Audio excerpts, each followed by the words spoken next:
Prelazimo na prvi tip zadatka i on se odnosi na rad sa normalnim formama. Konkretno, dakle, kada dobijemo zadatak, oni nam naglase kako je potrebno da normalizujemo, dakle, date relacije i piše, dakle, ovde normalizovati datu relaciju postupno, zaključno sa trećom normalnom formom. Dakle, ovde vidimo iz definicija, imamo definicije o prvoj, drugoj i trećoj normalnoj formi, to je i maksimum koji treba da poznajemo ovde i konkretno, dakle, potrebno da ispišemo ove sve definicije. Dakle, prva normalna forma je ako su sve vrednosti njenih atributa atomske, vidjet ćemo šta to znači i uglavnom u svim zadacima to uvek će za svaku relaciju da važi, s obzirom da nemamo date neke rogobatne, dakle, vrednosti. Šta bi značilo atomsko? Dakle, atomsko znači ukoliko imamo da nam se traži, na primjer, datum da bude konkretno samo datum, dakle da ne bude ništa nešto složeno, dakle to je atomsko, dakle nešto samo ono konkretno što nam se traži. I konkretno, pošto tu sada nemamo u zadatku dato, to ćemo uvijek pretpostavljati da imamo, tako da je prvi NF ispunjen, ali to moramo, dakle, da napišemo kao ovu rečenicu. I sada što se druge i treće rečenice tiče, vidjet ćemo kasnije kroz primjere, ali za drugu normalnu formu, kaže, ona je relacija u drugoj normalnoj formi, ako i samo ako je u prvoj normalnoj formi i ako su svi njeni neključni atributi potpuno funkcionalno zavise od primarnog ključa.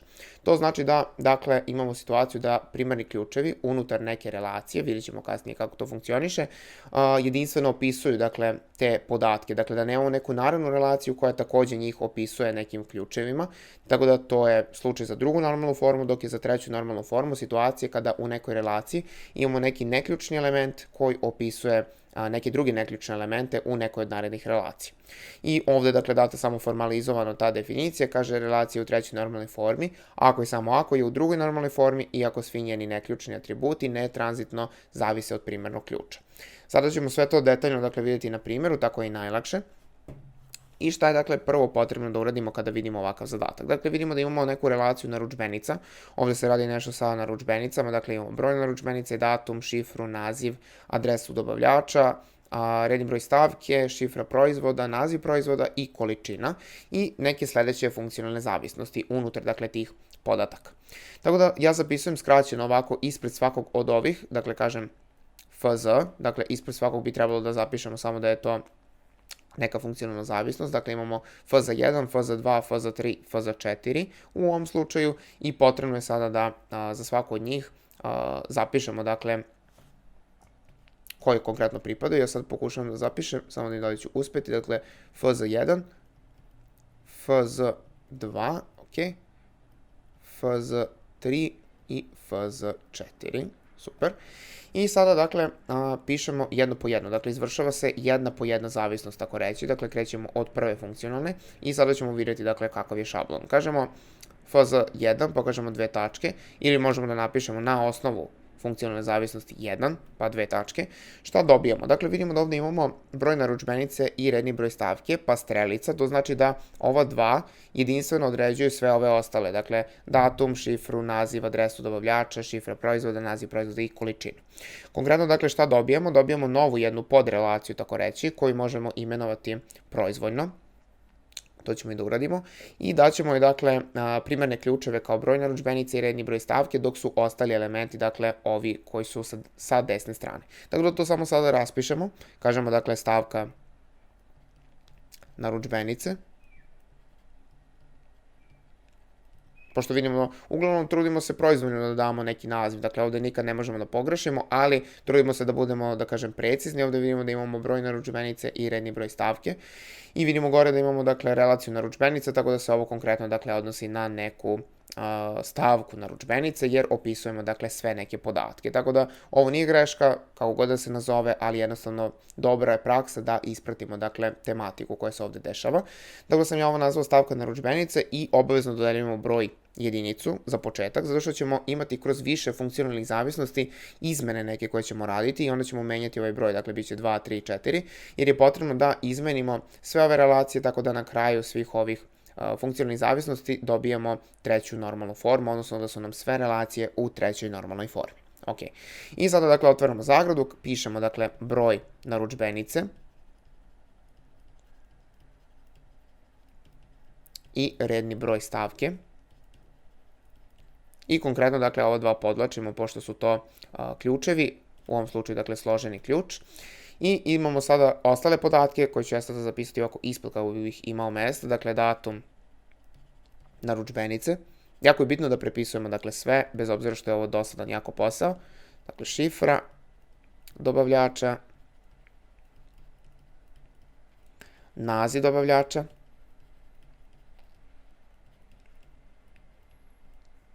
imamo adresu dobavljača,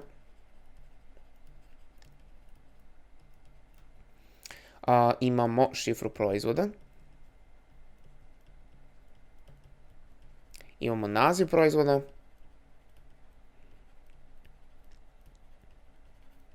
i imamo količinu. Dakle, sve ovo sada kada ispišemo, imamo sve. Dakle, količina. Ok.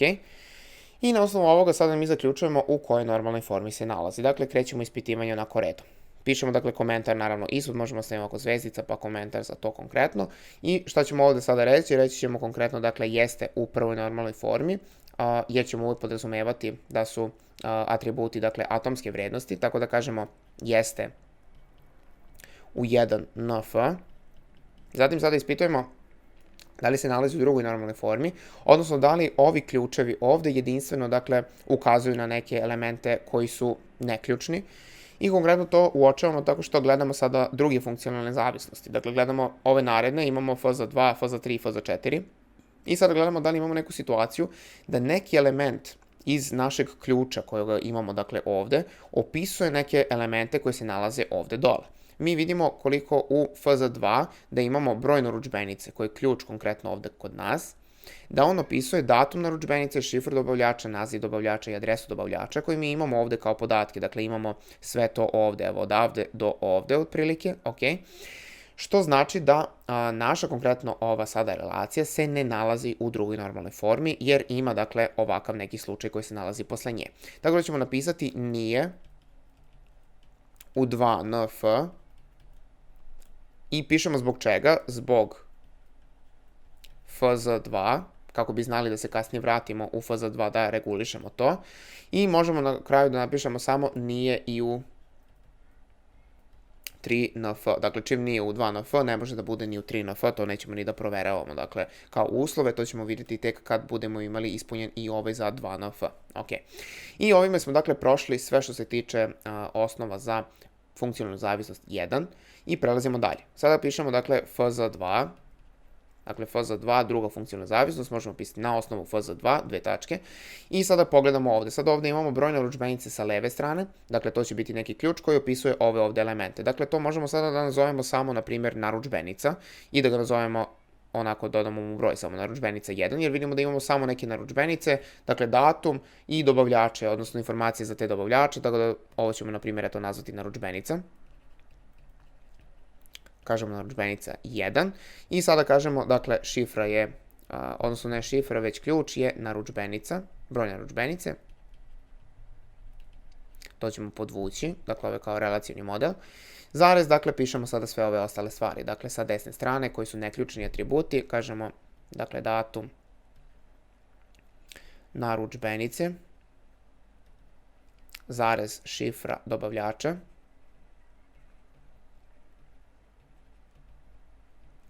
zarez naziv dobavljača i zarez adresa dobavljača. Ok, sada smo ispisali sve i dobili smo potpuno ovu relaciju koja se nalazi u funkcionalnoj zavisnosti 2.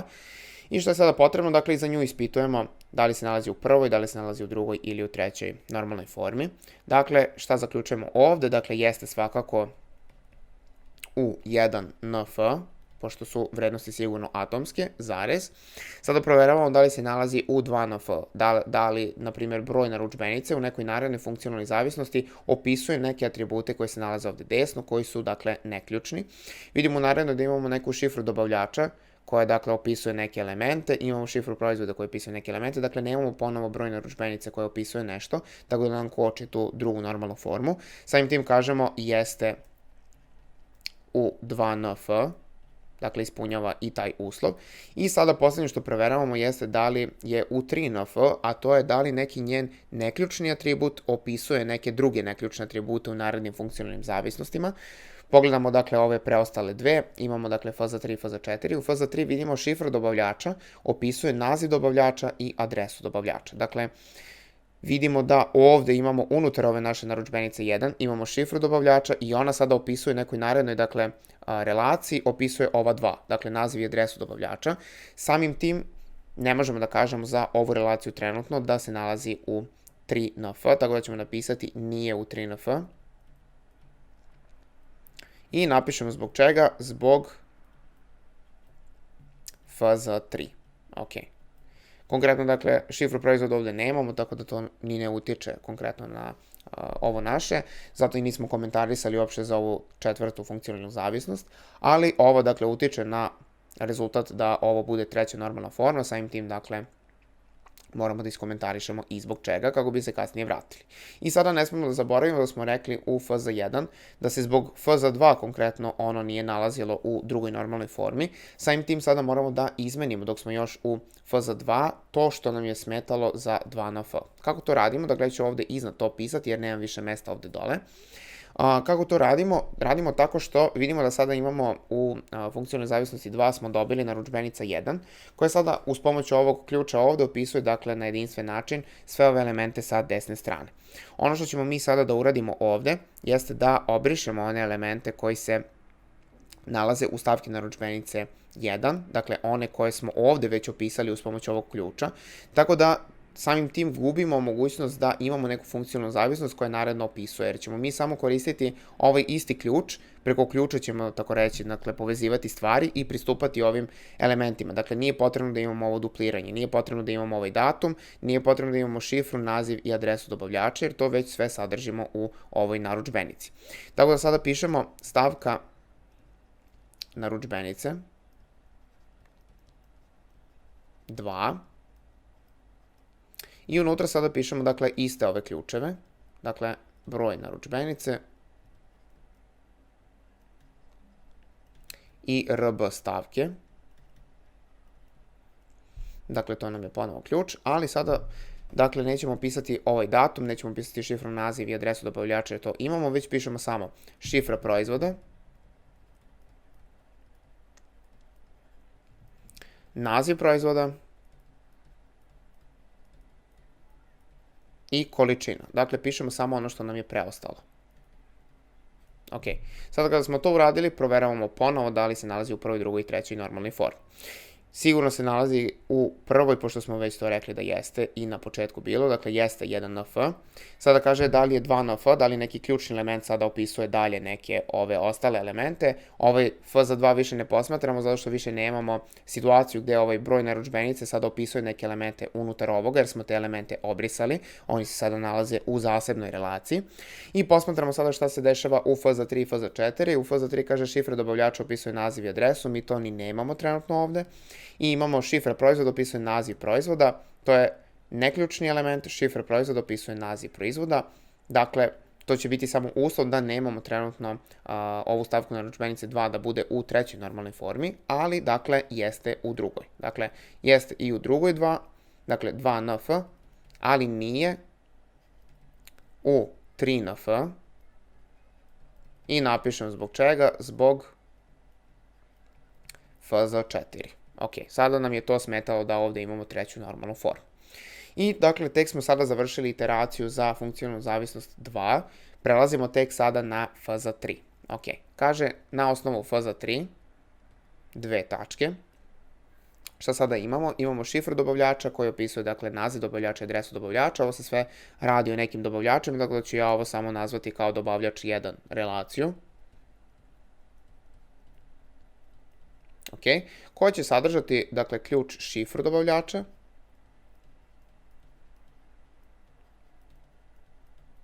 to ćemo podvući, i napisati, dakle, neključne atribute, a to je naziv dobavljača,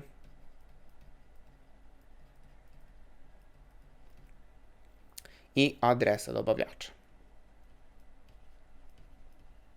Ok, sada kada smo to napisali, vidimo da smo dobili novu relaciju koja sada opisuje, dakle, naziv dobavljača i adresu dobavljača uz pomoću ovog ključa šifra dobavljača.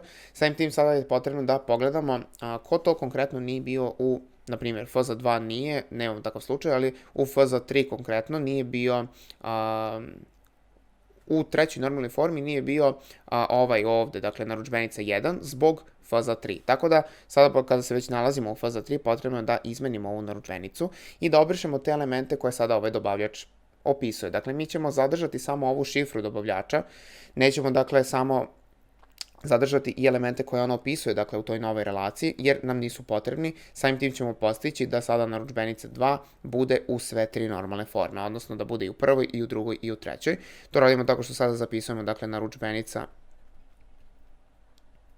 2 i sada pišemo, dakle, sve isto, dakle, broj narudžbenice kao ključ.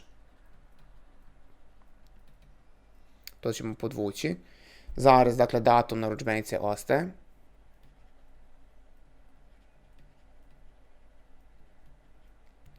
Zarez, šifra dobavljača ostaje. Preko nje ćemo, dakle, opisivati ovaj naziv i adresu.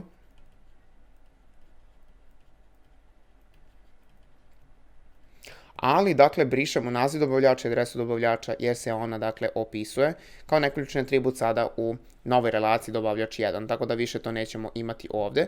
I konkretno sada ćemo da ispitujemo i za jednu i za drugu, dakle, da li se nalazi u prvoj, drugoj i trećoj normalnoj formi. Što se ove ovde tiče, dakle, možemo odmah za nju da zaključimo da jeste u 1nf, definitivno. Dakle, jeste 1nf, zarez, da li u 2nf, da li šifra dobavljača u narednim nekim funkcionalnim zavisnostima opisuje neke druge neključne atribute. Vidimo da u narednoj imamo samo šifru proizvoda koja opisuje naziv proizvoda, to konkretno, dakle, ovde nije slučaj, tako da jeste i 2nf. I da li neki neključni atribut u narednoj nekoj funkcionalnoj zavisnosti opisuje drugi neki neključni. Vidimo da imamo samo šifru proizvoda još koja opisuje naziv proizvoda, a to, dakle, ovde uopšte nemamo, tako da pišemo, dakle, 3nf. Dakle, konkretno relacija dobavljač 1 jeste u prvoj normalnoj formi, drugoj normalnoj formi i trećoj normalnoj formi. Što se narudžbenice 2 tiče, istu stvar proveravamo. Dakle, sigurno jeste 1nf, sigurno jeste 2nf jer je već i bila. I samo ostaje, dakle, da ispitamo da li je 3nf. 3nf jeste ukoliko u nekoj narednoj funkcionalnoj zavisnosti nemamo konkretno u našoj relaciji neključni element koji opisuje neki drugi neključni element. Ovde, dakle, imamo datum narudžbenice i šifru dobavljača. Da li oni u narednoj nekoj funkcionalnoj zavisnosti postoje da opisuju jedni druge? Ne postoje, pošto vidimo da imamo samo šifru proizvoda koja opisuje naziv, tako da ćemo reći i da je ova relacija sada 3nf. Tako da smo za sada rešili dve relacije da su nam u 3nf, tako da smo to, da kažem, rešili, zaključno sa trećom normalnom formom, kao što i zadatak kaže. I ostaje sada još da razrešimo samo za f za 4, jer nam je tu ostao, da kažem, zastoj za stavku narudžbenice 2, koja je ostala da se reši, da postane sada f za 3. Dakle, ona zbog f za 4 jednostavno nije mogla, tako da ćemo sada još i to razrešiti. I dolazimo sada u slučaj da raspisujemo šta se to dešava u funkcionalnoj zavisnosti 4, dakle, na osnovu f za 4, dve tačke, imamo šifra proizvoda, opisuje naziv proizvoda, ja bih to nazvao samo kao proizvod, dakle, proizvod 1 relacija. I u zagradama pišem, dakle, šifra proizvoda, to podlačimo, zarez naziv proizvoda. Ok, sada kada to imamo, možemo odmah ispod da napišemo da se ovo nalazi, čim je, dakle, ovako prost, da kažem, ključ, odnosno, to je neki mali trik, tako reći, dakle, uvek kada je ovako prosto, uvek će se nalaziti i u drugoj normalnoj formi, ali uvek i proveravamo, dakle, jeste 1nf, jeste 2nf, jer ne postoji, dakle, sada neka naredna funkcionalna zavisnost za koju važi da šifra proizvoda samo opisuje, dakle, neki drugi od ovih neključnih atributa. I jeste 3nf, zašto? Zato što ne postoji, dakle, na primjer, naziv proizvoda da opisuje neke druge, jednostavno ni ne može, zato što ni ne postoje. Dakle, uvek kada je ovako, da kažem, prost slučaj gde imamo složen ključ koji je jednostavan, odnosno iz jednog samo atributa, i imamo samo još jedan dodatan atribut koji je neključni, dakle ova relacija sigurno je i 1nf, i 2nf, i 3nf. To je prečica, ali u suštini možete uvijek da proveravate, eventualno i dodatno komentarišete ako smatrate da je tako sigurnije da odradite sam zadatak. Poslednje što ostaje jeste da izmenimo stavku narudžbenice 2, koja je ostala da nije u 3nf, odnosno u njoj moramo sad da obrišemo, dakle, ovaj naziv proizvoda, kako bi preko šifre proizvoda samo komunicirali sa proizvodom, i na taj način sada nećemo imati, dakle, situaciju da neključni atribut upisuje neki drugi, i zbog toga će nam postati stavka narudžbenice 3, dakle, treća normalna forma. Dakle, sada samo ponovo raspisujemo stavka narudžbenice 3, pa kažemo broj narudžbenice, zarez rb stavke, to podvučemo, kažemo zarez, pišemo sada šifra proizvoda, to, dakle, ostavljamo, naziv proizvoda brišemo i pišemo samo još količinu. Ok, sada proveravamo, dakle, kažemo jeste 1nf sigurno, 2nf jeste sigurno, i sada proveravamo da li neki od narednih, vidimo svakako da smo došli u poslednji korak, pa ne moramo ni da proveravamo, ali u suštini proveravamo, eto, čisto algoritma radi, čisto kako bi to dodatno upamtili. Dakle, proveravamo da li šifra proizvoda ili količina u nekoj narednoj funkcionalnoj zavisnosti opisuju jedni drugi, vidimo da to ne postoji, odnosno takve funkcionalne zavisnosti više ne postoje, tako da ćemo reći da je i 3nf. Samim tim smo postigli da sve naše relacije dolaze do 3nf, vidimo da je stavka narudžbenica došla do 3nf, narudžbenica je došla do 3nf, dobavljač je svakako bio 3nf i proizvod 1 je takođe bio 3nf, tako da sve smo postupno, dakle, doveli do treće normalne forme i ovime završavamo ovaj prvi zadatak.